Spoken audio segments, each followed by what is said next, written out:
Okay, greetings everyone. Our next presentation is by Debbie Bowen and John Ward. They will be talking about pink gems and purple hearts from the Cow Diamond Mine treasure trove in Lesotho. By way of background, Debbie holds a GIA Graduate Diamonds Diploma and a GIA Alumni Association membership. And is a highly experienced rough diamond valuation expert with lengthy experience in diamond tenders, marketing and sales. She joined the Macwa Diamonds in 2011 and is still with the company and a very key member of their diamond management, marketing and valuation team. John Ward holds a doctorate in geology from the now University of KZN and has worked in about 26 countries, 20 of them in Africa, mainly on alluvial and kimberlite diamond projects, ranging from greenfield exploration through to large-scale mine production operations.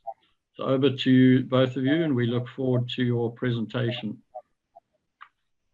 Yeah, thanks, John, thank you very much for inviting us. We're very excited to be here and look forward to sharing with you all about our pinks and purple hearts of the Cow Mine.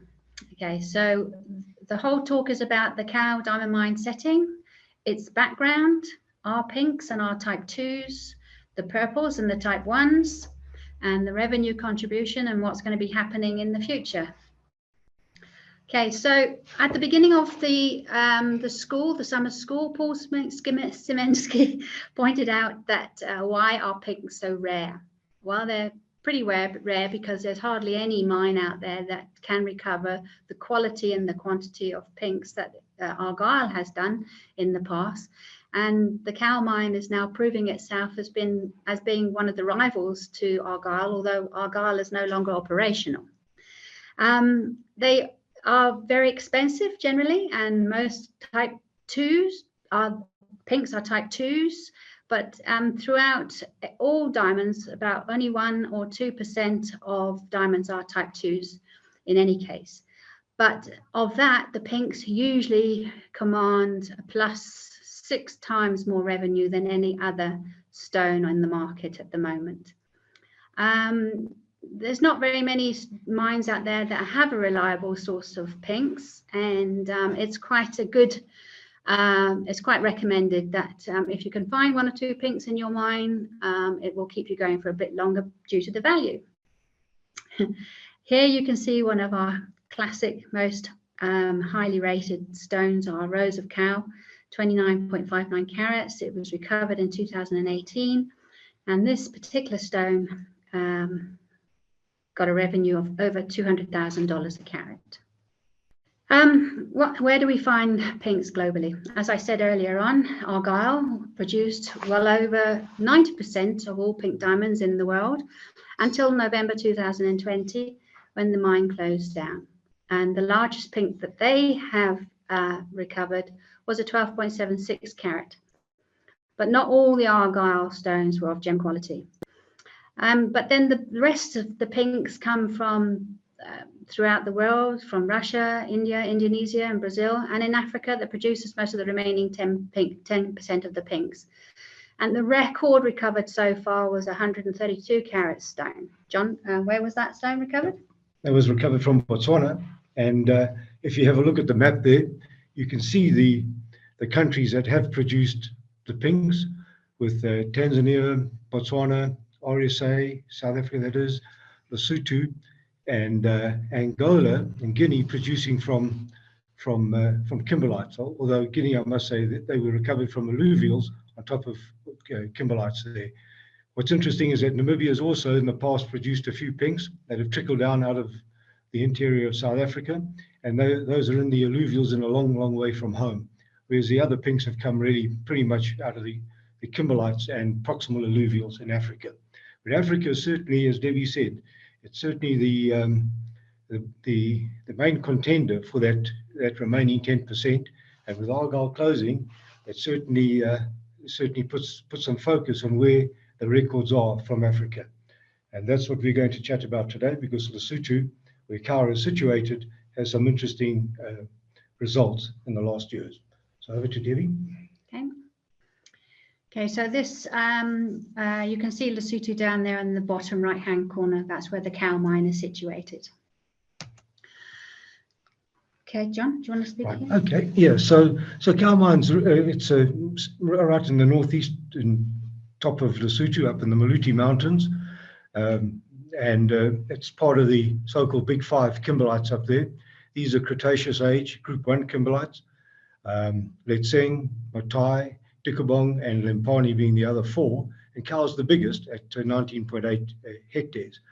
It's operated now with in a JV, 75% Namakwa Diamonds through the operating daughter company, Storm Mountain Diamonds, and 25% of the government of Lesotho.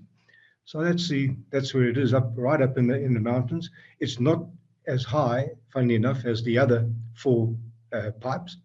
It's somewhat more eroded. We've lost about 750 odd meters off the top of Cow, gone down into the orange drainage system, and it was first discovered, and we put that in inverted commas because Cow was known to the local population as a source of ilmenite long before it was recognized as a source of diamonds.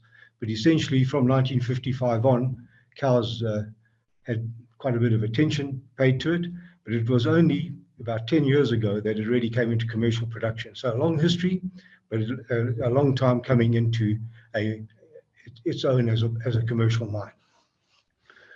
So this is just a view of the Maluti Mountains looking southwards over the Cow pipe itself. The kimberlite pipe is outlined in black there.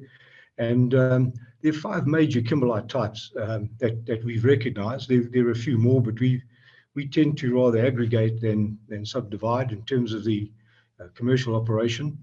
And in emplacement order, we can see from the eastern side of the pipe, there's a K6 wedge over here. That was the first phase of kimberlite. It's a high grade, and it's only preserved in a wedge. It's not preserved inside the main pipe itself. The second phase of emplacement was what we call the LQ. The nomenclature here is, if you can use the word facies, domains, phases, whatever you like. We have stuck very simply to some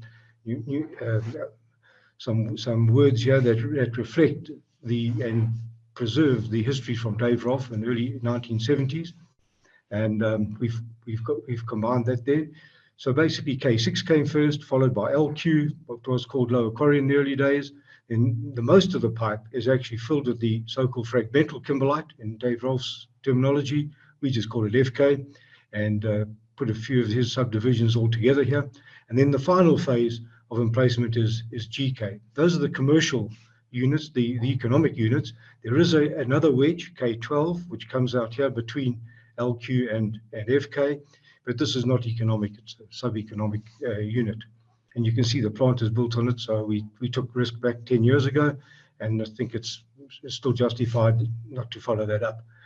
Down on the bottom left-hand side, you can see a Vulcan model of it. Data mine and Vulcan is what we have used in the past, and you can see there's the K12 in green coming out here, K6 in purple going off there to the east-southeast, and then LQ plastered on the side, with fragmental forming the pipe. And then the last phase of intrusion is this so-called GK. The original name was gritty kimberlite for that. Okay, the Cow itself, it's not exactly a high-grade mine. In fact, it's a low-grade mine. Most of the units are less than 8 carats per 100 ton. It's only the small K6 wedge that was high grade, between 15 and 25 CPHT. But what is interesting is that the gem quality is good, 65% in here, and this is consistent over 10 years worth of production. This hardly changes. And you add gem at 10 and rejections at about 25% of the mine. If we have a look at the two photos, this is what it looked like in 2012, pretty much when commercial production commenced. The pipe had been fiddled with by a few operators before, dating back to 1957 in Jack Scott's days, when he took out 17,000 carats from this K6 wedge over here. But nobody had really tackled the rest of the pipe properly until Storm Mountain Diamonds got going in 2010 with the 2 years of preparation work, and then 2012 we went into commercial production. 10 years later, this is what the pit looks like. As you can see, it's a sizable pipe, and because of that, we actually have a bit of room to play in terms of strip ratios, and that helps with the marginal nature of the kimberlite itself. Plant is off to the one side of the pipe over there. So pretty much just over 10 years worth of, or 12 years worth of operation, 10 years of commercial, nearly 7 million stones, just about 2 million carats have come out, and out of 38 odd million tons. The average grade is just over 5 carats per 100 ton. That's the recovered grade, of course, at just about 0.3 carats a stone. So it's we've got a big history on the 2 million carats, and that's pretty useful for us in terms of where we're going to go forward today. So the initial work, the initial focus in Kau, this is a view looking north over the pipe just before the main production began in 2012. And you can see this little funny triangle on the eastern side here. This is the K6 wedge that most people had a crack at, leading up to 2012. So all the initial interest was in the 1.1 hectare high grade, and it was dominated by type 1 diamonds. And these were really commercial white octas, some light yellows and some fancy yellows, but mostly commercial white octas and dodecks. And this is where the resorption trend that is well recognized, and Farnes presented that earlier, where the range from the octa to dodeck was originally described by Keith Whitelock, who's been instrumental in getting the kimberlites in Lesotho up and running as commercial ventures from the late 1970s. So what we can see is that the dollar per carat in Kau, these commercial white stones in those early years, was twice of what was known in the rest. So it was, it was fairly obvious that everybody was going to focus on this part of it, and it was really somewhat of an unknown area, the rest of the 18 odd hectares of Kau when we went in there. Right, so under Kau, so under the initial kickoff, obviously the focus was on looking after you, paying back capital, etc. So the K6 type 1 diamonds were the production from March 2012 through to October 2012. And you can see some of the layout over here. And it was only in October 2012 when we were mining the wedge and we had to increase the pit, and we crossed over the contact into the LQ, that it became a change. Yes, but unfortunately, the change came with good news and bad news. We started recovering our first type 2 white diamonds, but not necessarily in one piece. So obviously we had to rethink about what we were going to be, what we are doing or were doing in the pit, in the plant at the time. As you can see, we've got about 4 plus 100 carat stones here, and they were quite easily put back together again, and very obviously type 2. So you can, if you know what your type 2 diamond looks like, you can see the resorption and the classical sort of oily coat on the stone, and also that irregular shape. So something had to be done about the plant, but still we were obviously still recovering, sorry, not obviously, but we're recovering our type 2 browns as well.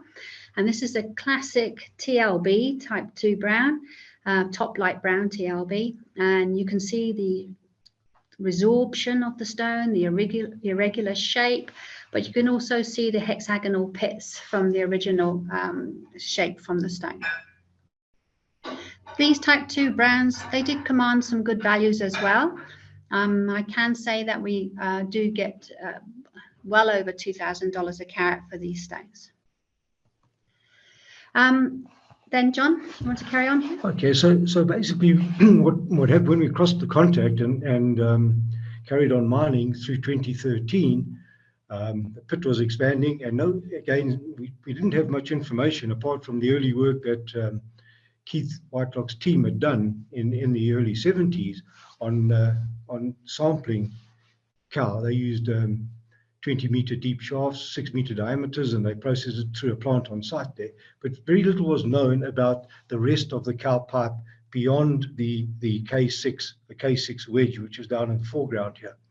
So in October 2013, we were given the opportunity to change the mine plan. In fact, we were actually told by the CEO at the time, Richard Bundell, see what we can do to sort this out. So Pierre Fourie was running the mine plan at the time, still does. We went back to the history that Debbie and I were fortunate enough to have visited Cow in 2008, and we selected an area on the southern side of the pipe over here, close to the FK-GK boundary and the basalt. And we were given a gap in the production, which was mostly K6 and LQ, to process through the plant at the time and see what we could get out of that part of the plant. Okay. So then in December 2013, the pink storm arrived, and this was basically our calling card into the pink market. It was a beautiful 36-carat pink stone. We named it the Pink Storm, and it was recovered from the FK along with 50 or so smaller pinks at the same time. So now we were wondering, now, is this just a flash in the pan, or have we got a future here? And obviously, it's not a flash in the pan. It is actually, we have got a very good future. And to date, we have recovered consistently from 2013 all the way through to our sale but last in 2022. And the pinks, and only in the plus 10.8 stones so far, we've recovered 108 of those stones. Sorry, John, did you say? Plus 4.8. Yeah, plus 4.8 carat stones. Okay, and that's all that is we're looking at on this graph here. And you can see the sort of semi-irregular recovery in the years. 2015, there was obviously some challenges in our plant and other process plant as well as the recovery plant. And then COVID hit us in 2020. We've only just started in 2022, so we don't have that many to boast about just now, but they're still coming in. So the pinks definitely do have a future. And if you look at our little box at the top of the slide here, we're now being able to identify our different fascies and you know what each one is bringing. So the K6 is the high value type 1 stones. So far to date, we've not recovered any type 2s from K6. And LQ is famous for its plus 100 carat stones, the whites and the brown diamonds, but still no pinks. Whereas the FK is bringing in fancy colored stones, obviously the type 2 pinks, type 2 whites, browns, and type 1 yellows. The GK, fancy stones, fancy colored stones, as well as type 2 pinks and purples and yellows, but no obvious type 2 whites in the GK. And here is some pretty pictures for you to look at. Okay, we've got some examples of some stunning pinks that we've recovered so far. Not all of them have been named. I think we've missed a couple of opportunities to be able to name some of our more expensive and very high quality stones. But we've got the pink Palisa, which is last year that came from GK. Absolutely gorgeous stone. The one little thing with the pink Palisa is it had a deeper color on one corner than the other, but we believe that the person who bought it and polished it has managed to pull in that extra color and make it a very stunning stone. We don't have the results of that stone. The Rose of Cow, which you saw earlier at the beginning on our first slide, 2018, and we even go down to in our plus 11 sieve size, which most of you in the diamond industry will know what that means, is the stunning pinks that we get in the smaller stones. And then we get the lighter color pinks as well, but pinks are in demand, and when they come up at these sort of sizes, 18 caraters, 18.5 caraters, it's basically a fight to the finish to get hold of these stones. So the dollar per carat is nothing, you cannot put any sort of obvious number on pink stones. It's what the demand is at the moment. But unfortunately, we're still getting the odd problem here when we've reconstructed, John and I reconstructed this stone, after putting it on some graph paper, obviously it was a lot larger than what we thought. So we have been able to say that we are recovering plus 100 carat pinks. And then this year so far, in our first quarter of 2022, here's some examples of our recovered stones so far that have gone as single purchases on our tender process. We sell our stones in a tender. We don't do an auction. From 2 carats down to 21 carats so far this year. And they're very high quality, very good stones. So we have a continual set of buyers coming to our tenders in Antwerp, which is organised and controlled and conducted by Bonus. You'll see that their logo is on the top left-hand corner of these pictures here. It's a very reputable company in Antwerp, dealing with some very high profile producers of diamonds in the world. And then, so now the Eternity. We've spoken about the Eternity before. It's been reported in the Business Digest on the Lesotho newspaper in May. This so far is the largest pink official whole stone, the Eternity, of 47.81 carats from FK. The Eternity is a type 2 blocky irregular, which is typical again of your type 2 stone. It's a fancy pink. It is intense. The color is evenly distributed. Bubblegum, either candy floss or bubblegum are the 2 colors that are often used when describing a color of a pink.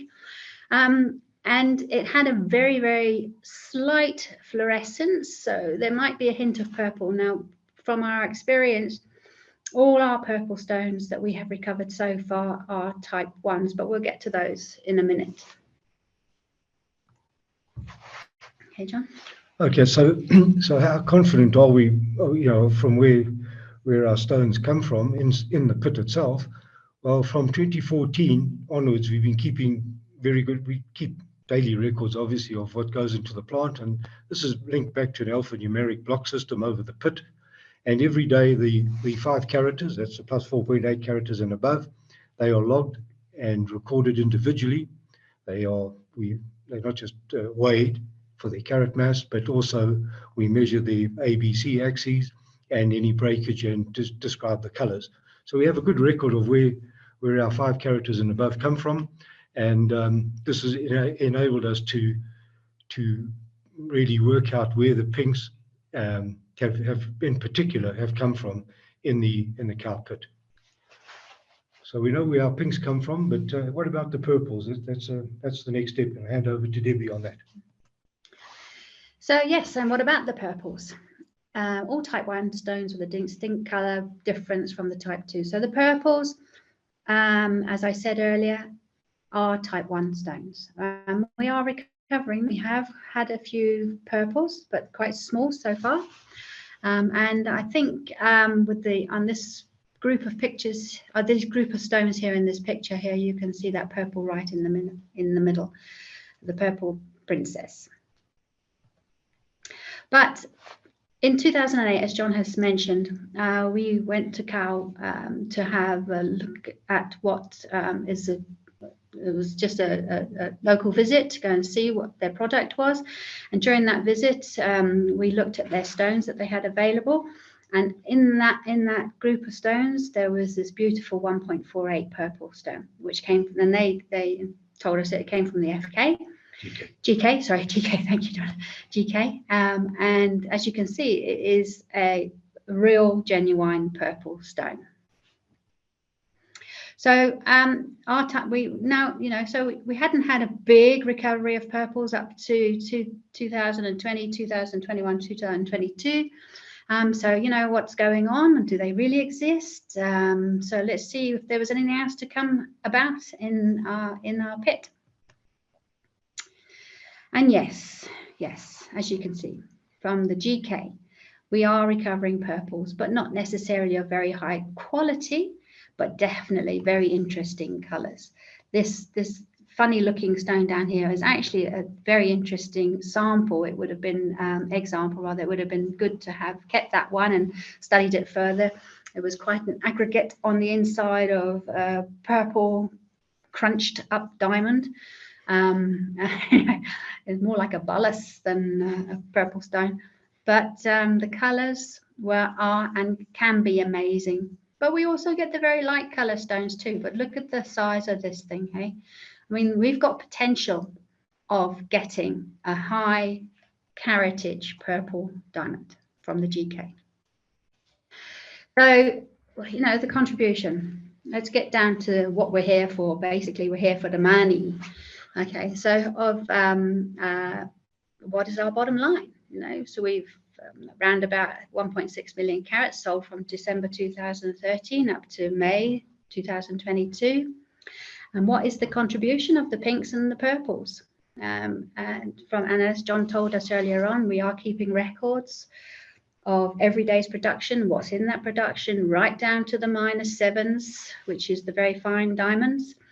And in our special range, our 10.8 plus 10.8 carat stones, of the pinks and purples so far, only 0.05% of the total production has been is the caratage, but 15.55% is the dollar. And so you can see from here that our caratage overall is very low, with 0.14% grand total of carats and 20.51% of our total dollar to date.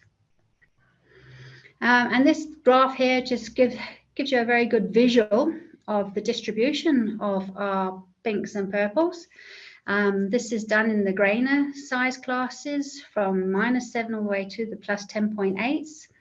And you can quite clearly see that our 10.8 size range stones, 0.05% is carats, but 15.55% is the dollar. And overall, our grand total over in this far left-hand corner here, only 0.14% is carats and 20% is the dollar. So let's hang on to those pinks. Let's keep going into GK. And we keep a record, which is a good idea, of all our plus $1 million stones.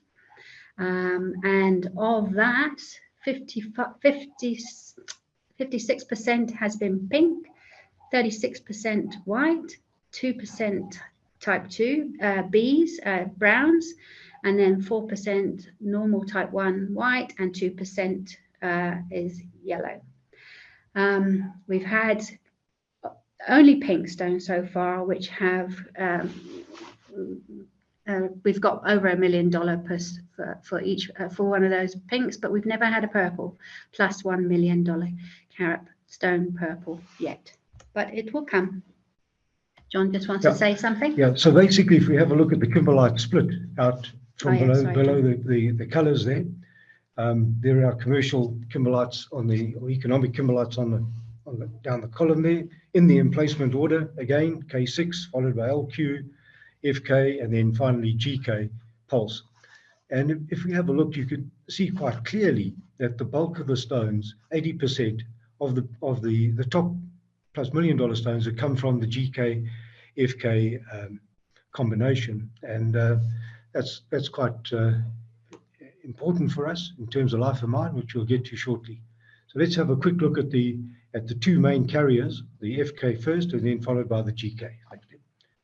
Okay, so FK is the principal source of the pinks. I think there's no doubt, although we have, to be honest, we have mined more tons out of FK, so you might say, well, that's a bit of a biased view, but nonetheless, it certainly is the main source of our pink stones at Kau.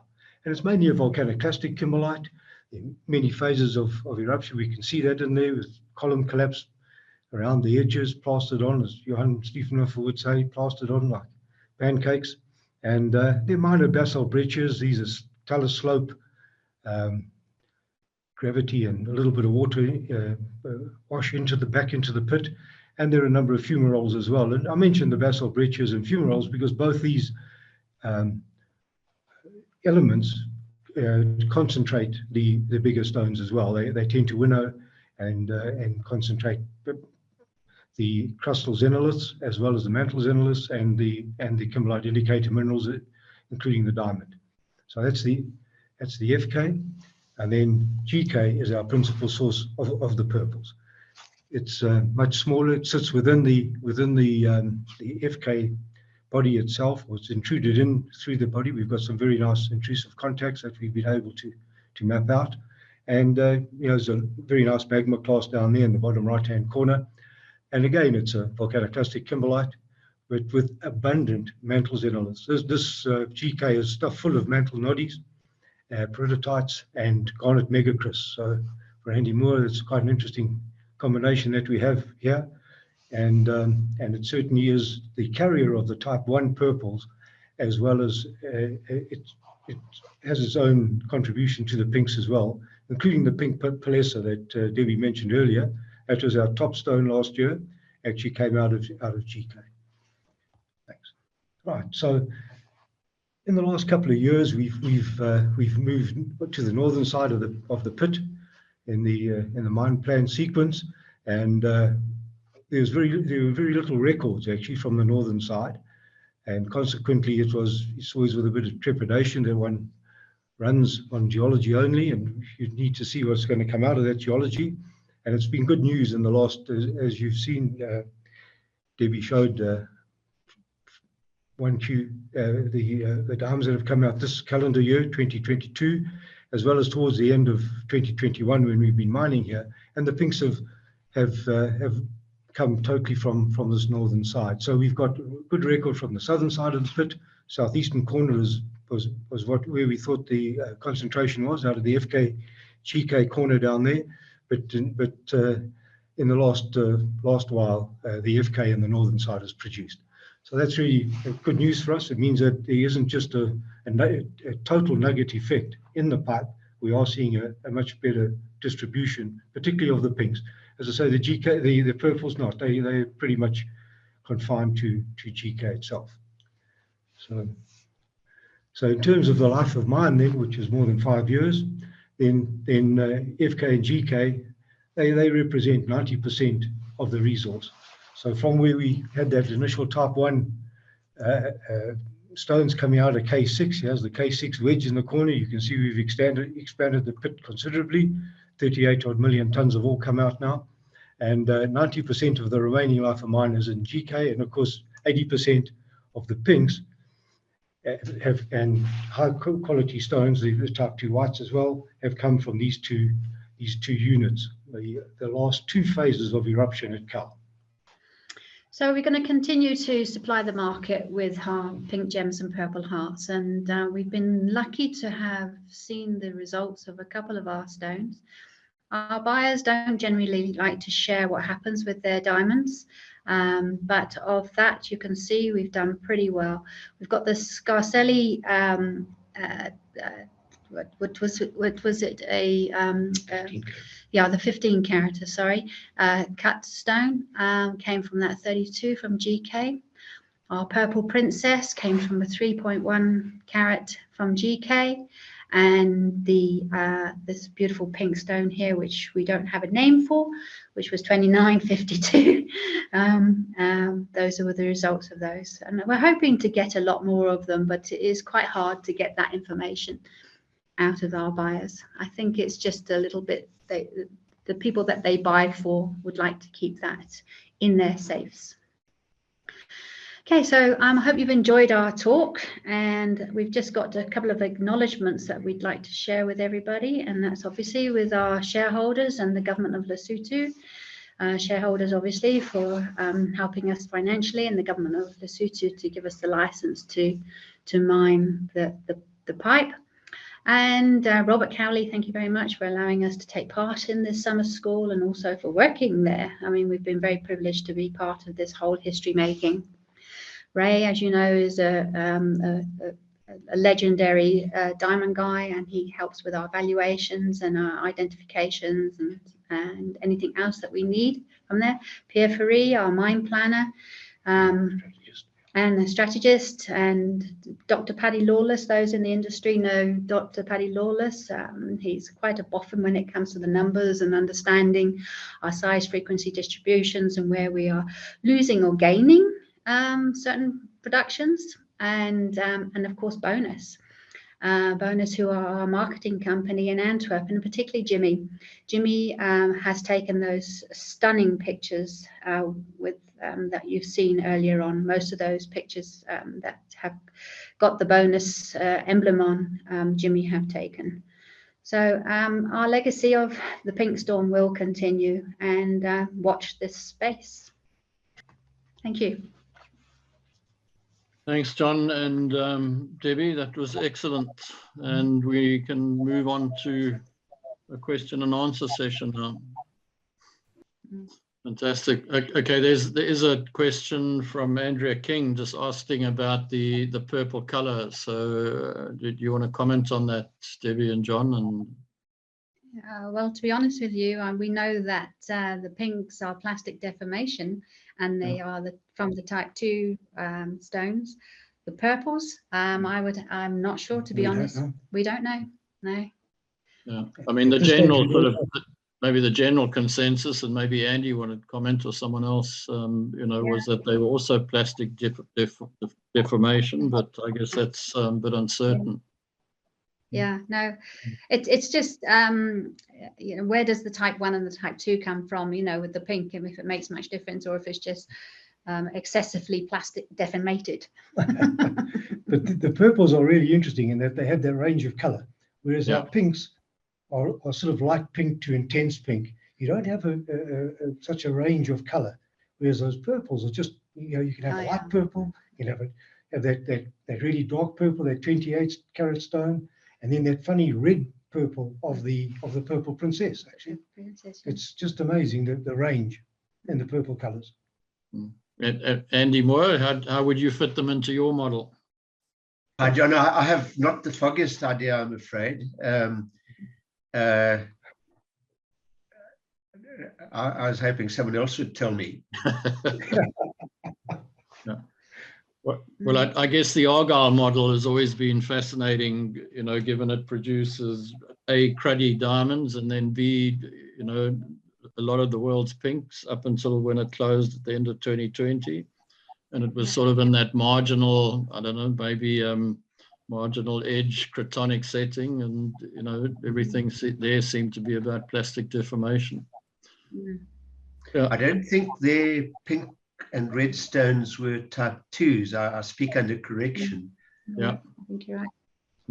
Yeah. No, so Andrea, to answer the question, and there's obviously some research for you to do. So maybe you've got to speak to Debbie and John about some samples along the way, and start a whole new project. That's why we have all you students and younger people on this presentation to set the tone and set the research in the future.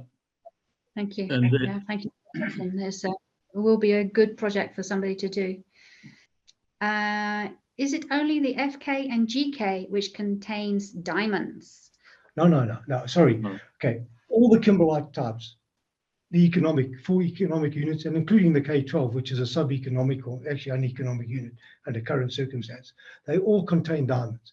And our most common form of diamond in all the 4 economic units that we mine, our almost 2 million carats that have come out now, the most common diamond is the type 1 light yellow.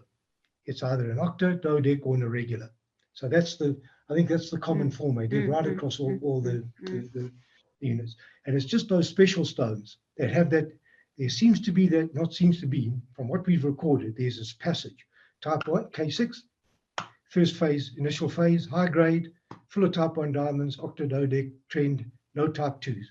LQ comes in, it's the lowest grade. It's got the type 1 diamonds in it, no doubt about that, but it's got that signature of type 2, type 2A white stones and brown stones. We haven't found any pinks, confirmed pinks out of the LQ. Then you move to that next phase, the next eruptive phase, and it's a potent phase because it reams out the LQ, and that's the FK phase, And that's the bulk of what remains in the pipe. And that's where we start to see the fancy colored stones coming in. The whites, the browns, and then the pinks, as well as the fancy yellows. By the time we get to the GK, we don't seem to see any whites left. There's the odd browns, but it's almost a purple pink comes out of the GK, as well as the purples themselves. And that's what we see. But all there are is bought in that's another thing, you know. We've got Fremosite, Andy. We've got Fremosite in GK and FK. LQ not so much, and we had hardly any rejections in the K6 in the first box. That's right, they did. Yeah. So it's an interesting. There's definitely a pattern that goes there. And the other thing is the kimberlite itself. It gets smaller with the progressive time. It actually starts to choke itself. So you've got K6, hardly any K6 left, just a little skin on the rim and the wedge in the canoe in the corner. LQ comes in, there's a bit of a belt left on the eastern side. It's much bigger than what Dave Rolfe mapped out in the Lesotho kimberlite book. It's actually a band sitting on the eastern side of the pipe. But what it does do is it reduces the size of the kimberlite pipe now. So the FK occupies that smaller pipe. And by the time GK comes around, it's only 3 hectares. That occupies portion left by the inside the FK. And the final thing that we have is a hole in the middle that is just filled with basalt rubble. And in fact, there's actually a basalt conglomerate that goes down this. It's actually quite nice. You know, with the alluvial background, we've actually got a whole bunch that the pipe ends in a sedimentary phase going down into the, we don't know where yet because we're still mining, but it's a very steep, very angular. We've even got rafts of kimberlite, rotated rafts of kimberlite sitting in this basalt gravel that are as big as a lecture room. And our basalt rafts that are sitting down there are 40 meters by 50 meters by 30 meters. So it's quite a tumble fill that happens at the very end after all the volcanic activity has ceased. And John, just before I keep on hogging this, I mean, I guess we must compliment, you know, you and the management for the very detailed geological work done on, you know, what is a complex and generally rather small ore body, you know, and the attention to detail has clearly paid big dividends in terms of, you know, the long-term performance of this ore body. Thanks very much, John. Well, it's a team, huh? So yeah, I know, I'm sure it is. Yeah, but you're the geologist, and yeah, no, well done. But you know, yeah, I mean, to me, it's a big lesson for, you know, particularly young geologists that are going to go into mining. You know, I think one of the problems we've always had in this country, we had these massive mega ore bodies, and you mined them, and actually we forgot about doing the geology. You know, and what you've shown here is exactly the opposite. Geology is critical. Absolutely. Okay. Other questions? There's a few on the question on the chat side there. John, do you want to call them out? You go ahead. Okay, so the next one was from Katani. Which one is massive between FK and GK? FK is the larger of the two. It's the largest remaining resource inside. Yeah, but if you mean massive in terms of structure, no, they both have structure inside them. They both have units. You know, you can see the pulses and particularly the column collapse fallbacks into that. If you're talking about structure, if you're talking about size in terms of massive, then it's FK. Oh. Hello, sorry, we lost you. Yeah, you're back. Okay, thank you. Yeah, Varnes, yeah, that's a thought, and it's something that I think has to be looked into. Okay, and just trying to get comment from Andrea King. Is she still on the talk about her comments? Still lots of purples coming out of Kimberley. Ray, have you got any comment about the purples coming out of Kimberley? You're on mute, Ray. Yeah, John, there were plenty that came out of the dumps, but they're all caught to the carrot at 0.1 of it. Okay, so it's lots of small stuff. So we're losing you there as well, Ray. Presumably the load shedding's kicking in. Okay. John, just to comment on the other purple producer in South Africa is obviously Lace Mine. Yeah. Lace produce really good purples as well. Very similar colors to what we see at Cal. Okay, and then quickly from Sean and Andrea again. You said there was erosion of the pipe. Have any alluvial diamonds been traced to this pipe, considering the interesting colors? Yes, I think probably the best record that we would be able to track back to Cow would be the 80-yard character that came out of the alluvials, Hopetown, mined by Chris Perulis. But in the immediate area, I was Yeah. I had to go and do a little bit of a valuation of some stones from the riverbanks, from the Cow River, and the quality was very low and the size was very low as well. So I should imagine everything else got washed downstream. Yeah. Now I think in terms of alluvials, it's because of the steep nature of all the drainages coming off the Malutis, most of and low grade pipes for that matter. All of them are low grade except for Tikkabong. There's no real proper alluvial presence in Lesotho itself, and even further down the Orange. Mike DeWitt's done some work down there in the Allowal North area. There were about 20,000 carats came out in the first decent dolerite dike across the Orange. But in terms of linking back, the only signature stone that really sticks out is that 87 carat pink. That is more than likely a Cow stone. Okay, then Andrea just commented, yes, just started working in Kimberley. And then Cameron, could an unusually high presence of hydrogen account for the purple color of the diamonds found? Do the purple diamonds found at Cow Mine have high hydrogen content? Pass. Yeah, we haven't tried to start our trucks on them. Yeah, we haven't done any research on those stones No at all. research. Yeah, I think on that there is an old article, and I think is it Shigley is one of the, and hydrogen at some stage was, put forward as one of the reasons for these purple stones.